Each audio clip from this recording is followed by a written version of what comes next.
This third class is on how to be free of rejection.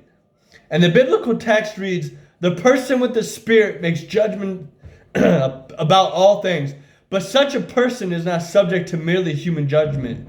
1 Corinthians 2:15. And what do you think that means, love? It's your tone. Now you caught me off guard. Okay, fine. Okay, so... No, I don't know. The person with the Spirit makes judgment about all things, but such a person is not subject to merely human judgments. I also need to dive into this because I do not know what that means. Hold on, YouTube. Let me think about this. The person with the Spirit makes judgments about all things, but Diego, you're a smart man. What does that mean? What do you think that means? What does what mean? The person with the Spirit makes judgments about all things, but such a person is not subject to merely human judgment. No, Is you shouldn't Marcos- be judging. Could I just ask one thing? Is Marcos the one behind the camera? Behind the camera? Yeah, like zooming in and out. No, nobody is. That's weird. Really? It's nobody? Because I was like, if that's Marcos, he needs to go on the media team Yeah, he needs to go on the media and team. be on camera. First one going side to side. Oh. Then it started zooming in and out. Huh. Yeah. Yeah, it keeps on. I just did it Oh, I again. thought it was like Marcos. I was like, Marcos, you got a good eye for cameras. It just zoomed in again. Do you see it? I have no idea. That's the same.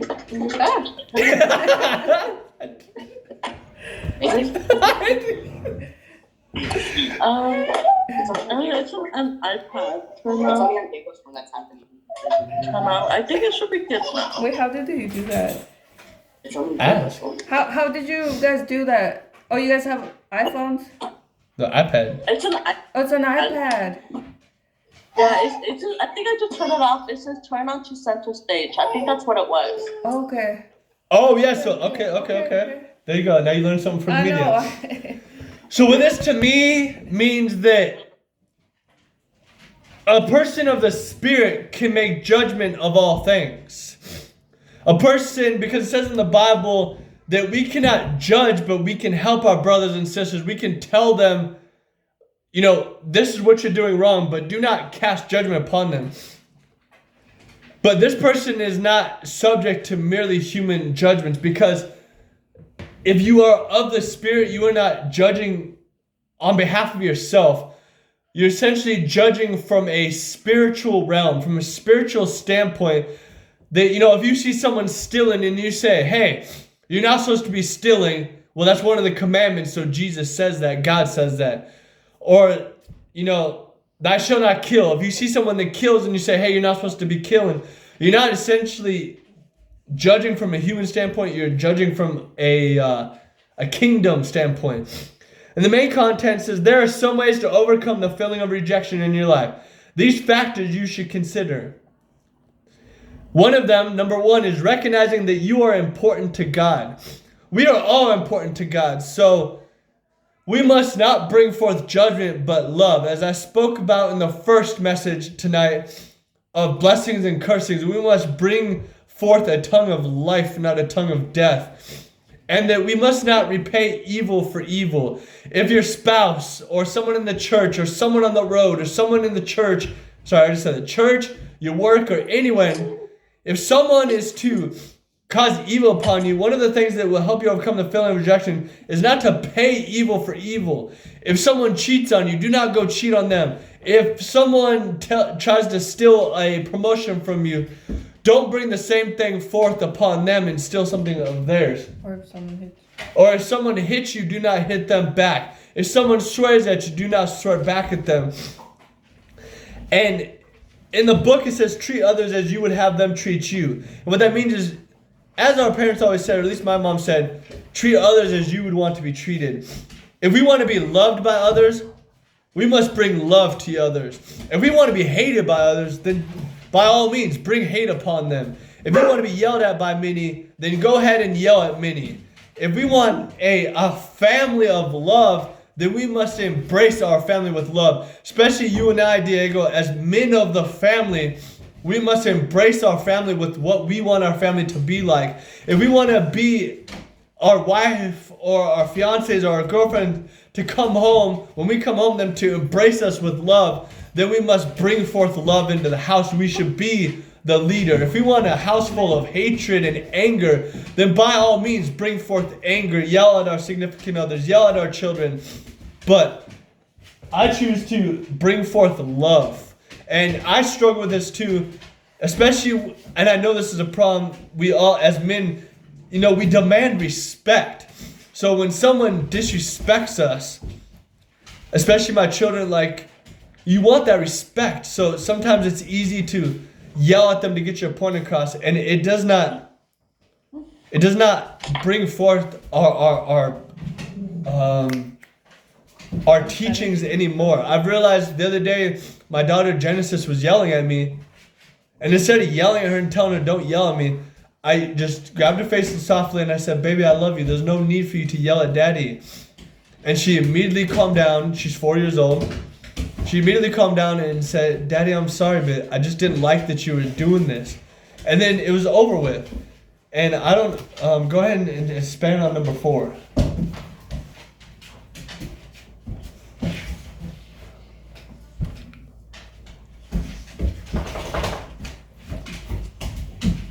I'm gonna have to get the translation. Okay, so I'll go on for a second while she's saying that. Definitely God has called you to not feel rejected by everyone around you. Unlike God wants you to feel free, the enemy wants you to feel that negative presence, that outrageous feel of not feeling like you are loved, like you don't belong. As Nick Vujicic mentioned, many people around him made him feel not welcome, like he should just die, that he would never be a good father, that he would never be a good pastor. And so God definitely does not want us to feel rejected by anyone. He wants us to feel loved. He definitely, as Jeremiah 29:11 says, he has a hope and a future for us. Now, so the last way to overcome rejection in your life is to not let your life, your purpose in life get off course. So you need to keep your eye on Christ. So what we have to remember here is that we're not, so yes, we're living a life here on earth in the world, but we're not of the world. So we don't live it to please others. We live it to please God, to please Jesus. So therefore we have to do what Jesus did. So we go and preach to others. We go and treat others just as it says right here, treat others like you would want to be treated.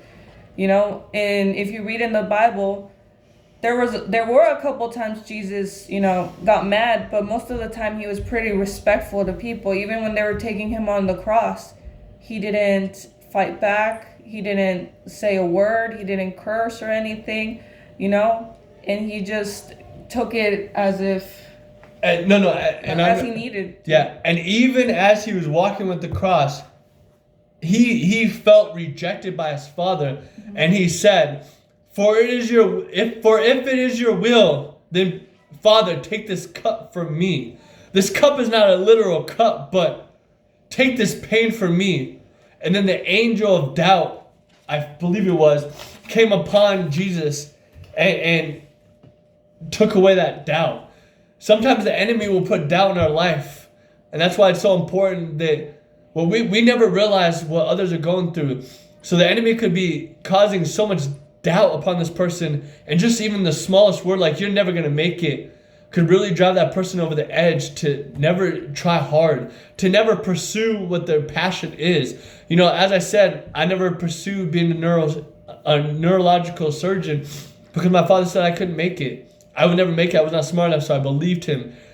And believe it or not, I'm not doing the best, but many people have told me, especially my father, "You're going to be a pastor? You are a pastor? The things you've done in your life, how could you be a pastor? Why would I ever want to listen to you with the things you've done in your life?" Well, because I'm going to break curses, Father. I'm going to break generational curses, and I'm going to be different. I'm going to be different. I'm going to treat my children better than you ever treated me. and I don't want to get off topic. I'm going to be the change that this generation needs in my family tree, in my family chain. And go ahead now. And that's the end of this class on how to be free of rejection. How do you feel that you guys, and this is not one of the questions, how do you feel that you guys can free yourself of rejection? Anybody? If you're experienced. If you have experienced or experiencing rejection.